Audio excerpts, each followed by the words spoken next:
Hey,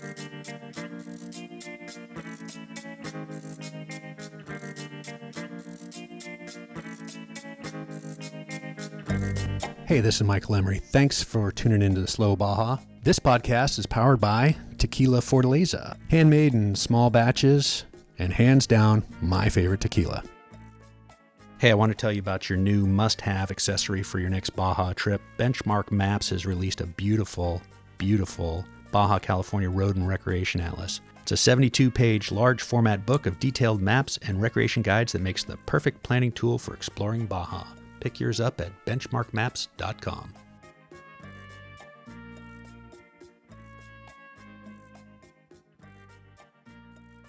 Hey, it's Slow Baja and it's Travel Talk. It's Saturday, July 10th, and I'm in beautiful San Ignacio at the Ignacio Springs Bed and Breakfast. The Ignacio Springs Bed and Breakfast. Ignacio Springs Bed and Breakfast, yes. And I'm with Bonnie and Paul, my wonderful hosts, who've just fed me in the most fabulous breakfast. And secret, I got here after the kitchen closed. So if you're coming to record a podcast, they'll feed you after they close the kitchen. But if you're not recording a podcast, forget about it. So let's talk about it. 10 o'clock. 10 o'clock. You have a beautiful spot here. Oh, thank you. It's a really lovely spot. It really is an oasis. It's a true oasis in the middle of Baja. You wouldn't expect it. No, and you know, coming down from all that dry, open desert, imagine what this was like, 400 years ago. For the first people to realize it, yeah. Yeah, well, or for the first outsiders who went, whoa, look at this. Hey, we can stay here. Got water.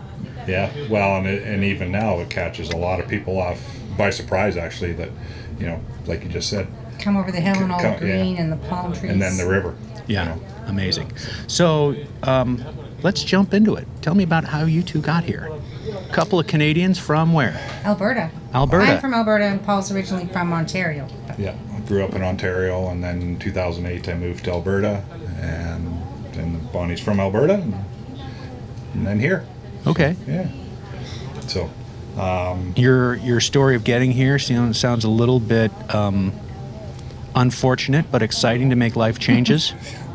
Yeah, 2017 motorcycle trip with some other guys from Canada in February, first part of March, and good time to get away from Canada. It was, yeah, and met up with my friends there in Phoenix, and we rode down here, and we're doing the off-road thing, and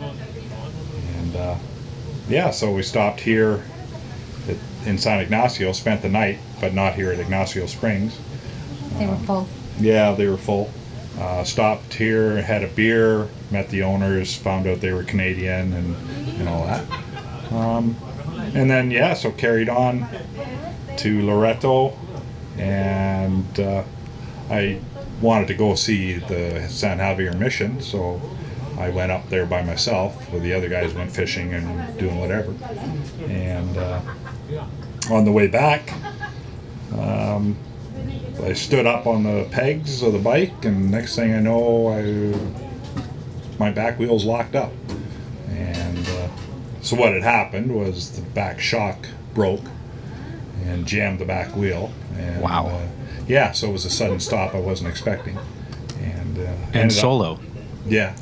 Oof. And I had passed a car just before it happened, so they'd stopped and asked me if I was okay, and not really, but anyway, ended up breaking my leg, and had to fly back to Canada. So when did had to wait 3 days, 4 days before I could fly back, and with a broken leg, and so when all the dust settled with insurance and travel insurance and everything, we had to come down and get the bike, and it was in La Paz by then. So Bonnie was off work, and we came down and stopped here. And now, was that a year later? Did you get back down here the next winter? It happened. You had a BMW GS. You weren't going to leave it hanging around in Baja. Well, no. Exactly. Yeah. So, did you have BMW friends looking after things for you? No. Well, like Mexican insurance shipped it down to a shop in La Paz to have it assessed. Okay. Yeah. So it was secure. Mexican insurance, I was impressed. It worked out good for me. great. So I can't. I'm sponsored by Baja Bound Insurance, so if you had another insurer, we won't mention them. But if Well, I have a vehicle or two with Baja Bound also. So. Terrific. So you came back. Were you two together, married, all this? Okay, so this is got to be unnerving for you, Bonnie. Yeah. Hey, what happened? You're where? We came back to pick up the bike, and we stopped here, spent the night because Paul wanted to, because he'd seen the place, and just talking to previous owners, Terry and Gary, who are well known in Baja. And they mentioned something about maybe wanting to retire, so we didn't think a lot of it. No. We continued on, got the bike in La Paz, came back, stopped here, had breakfast, and then continued on back to Canada. Thought about it for 2 or 3 months, and then we just emailed them back and said, that next winter came in? Yeah, before winter. Winter. Yeah, 2 or 3 months later, and it was July or something. Yeah, how serious are you? Yeah, you want to retire? You're serious about that? So they were, because less than May 1st, 2018, we were here. Over. Did you ever have any thoughts about like, hey, I want to get down to Baja or someplace sunny and relocate? I mean, people go to Phoenix or Scottsdale or wherever. Well, when we think back on it, like, yeah, we had thoughts of wanting to do something different, not, pack up, sell everything in Canada, just do the nomad thing. The job that I had at the time, I could fly in, fly out. In the oil sands in Canada, so I was thinking Arizona because I always liked Arizona, and just park a trailer there and do that. But this happened along, and the opportunity presented itself, and we took it. And it's not, we never did travel Baja before that. Paul's first trip into Baja was his motorcycle trip, and my first trip to Baja was picking up the motorbike. Wow. So I'm not supposed to say wow, but I've said it twice now in 30 seconds. I think we got bit by the Baja bug wherever that thing is, so you got to watch out for those. And hang on for a second. I was just making hand gestures at Letty. That breakfast was beautiful. Thank you. Is that Letty? That's Letty. Okay, yes. She had a name on her shirt, so I just want to make sure I'm. So, you're in this. I mean, it's a little bit of paradise here. It is. It's a big slice of paradise. It's the place itself is magical. You pull in the gate and it's a different feeling. It's just, I don't know. And you're keeping it beautifully. I mean, it's really from the crushed shells to the bars open all the time to the spectacular breakfast with locally sourced tortillas. It really, I mean, I hate to say I'm a tortilla snob, but holy Toledo, those tortillas are normally magnificent. We have the American, I mean, I did everything Canadian. but lick the plate. I mean, this plate is clean. We normally try to have the American Canadian style bacon, eggs, toast, and hash browns, but we do throw in some traditional breakfasts. I asked for the tortillas, and she was happy to oblige. Yeah.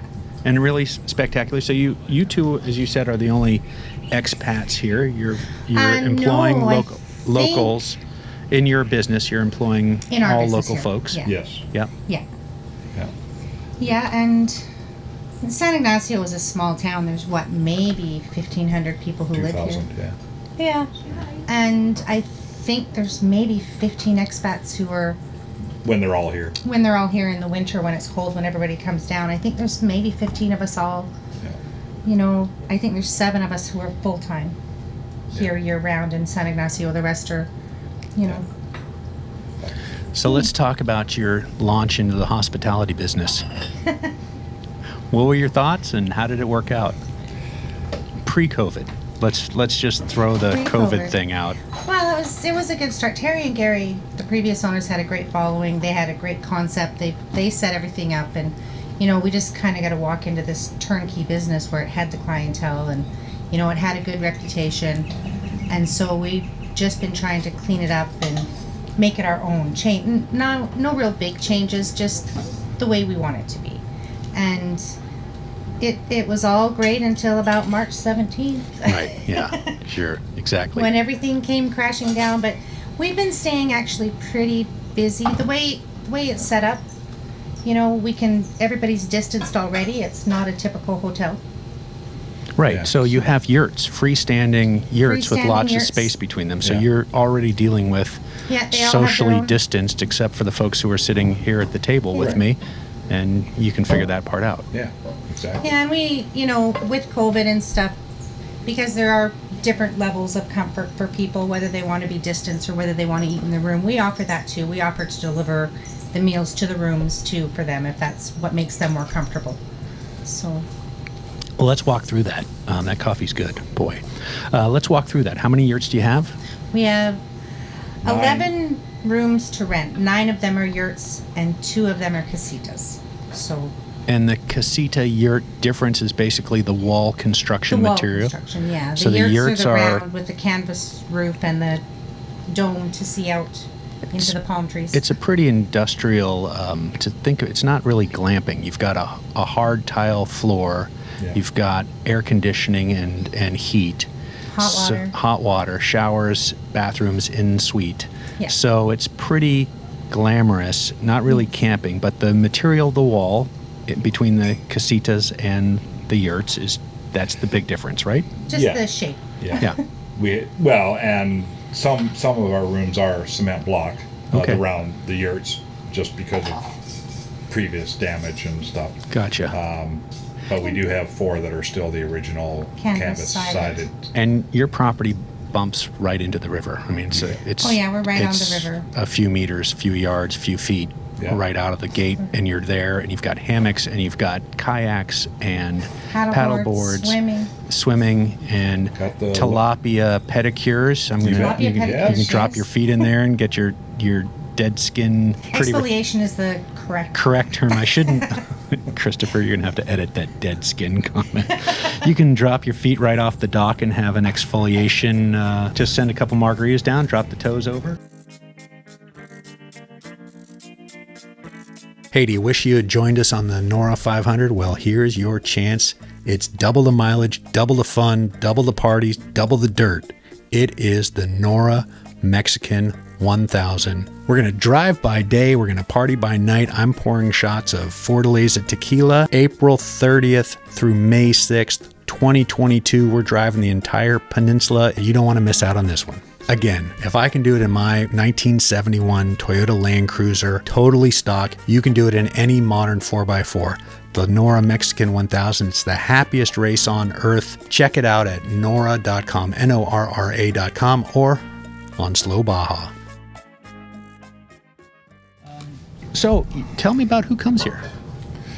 Who comes here? Everybody. It's a wide range of clientele, from the Baja mill people, Racers, race, off-roaders. motorcycles, Americans, Canadians, Europeans. Mexican nationals. Yeah. Yeah, we have a wide variety, and the whale season is our biggest draw, where we get a lot more. It's busy all the time for like 3 months straight. And that's January to... January through about the first week of April. Okay.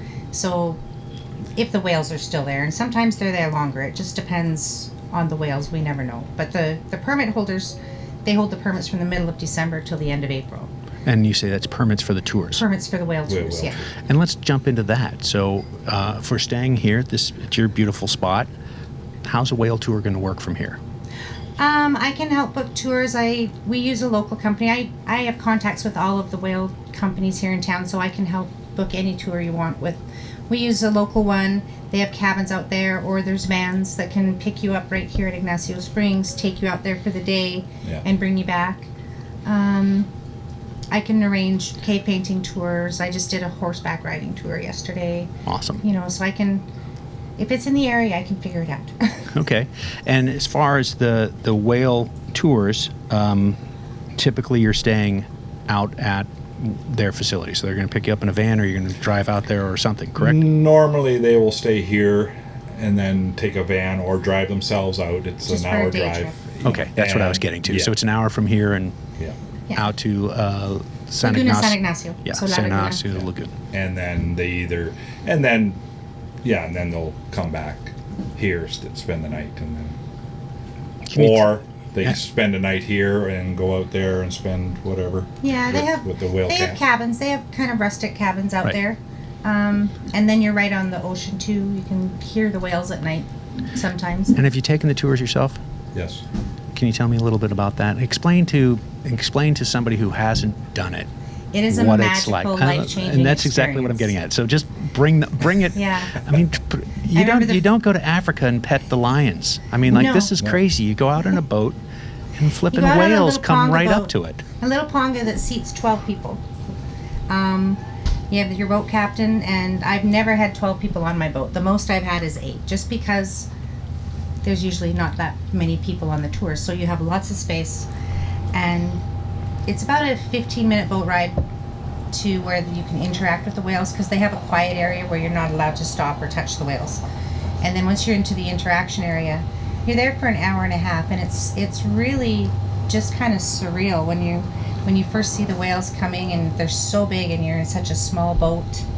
And when the moms have their babies, they push the babies up to the boats to be petted. They want you to pet their babies. They're so proud of their babies, or they're socializing, Yeah. whatever it may be. But you're They're very curious. Yeah. And they'll swim under the boats and play. play. Reach over and touch them, pet them, give them a kiss if It's you're just, lucky enough. it's just really hard to fathom. I did it just this It's- past we February. have It is people like who come- life-changing, isn't it? What happens when people come back here? We have people who come back here after whale tours who were crying because Yeah. it's just such an experience. Absolutely. Absolutely. Margaritas for everybody. Yeah, exactly. No, I mean, it's Exactly. it's one of those weird things that you can honestly say it's kind of life-changing. It's Yeah. definitely is an experience. And, there's nowhere really like it on Earth. You can go out and see whales other places, but you can't touch them. Yeah, and when I've gone whale watching before on Cape Cod, it's like, hey, look at that. It's a half mile away. Yeah. There's a do you have spray. your binoculars? Right, I think exactly. it's one of the few places in the world where you actually have this experience. No, it's The crazy. gray whales are known as the friendly whales.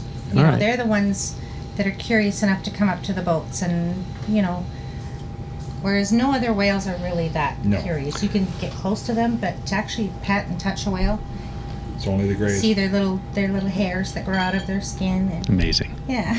Well, let's get on to the other reason that people book tours here is cave paintings. Cave paintings, yes. There's So if someone were going to go from here, if you're going to book a cave painting tour, walk me through that. So there's 2 different cave paintings in the area. There's the one at the Sierra de San Francisco, which is the Raton, and then at the Raton there's also ones you can hire donkeys and a tour to go farther back, and that's anywhere you can book it for anywhere from 3 2 days. days to 9 or 10 days, as much as you want, to just go back and see all the cave paintings deeper into the canyons. But there's day trips also that take you, it's about an hour drive up to the cave paintings.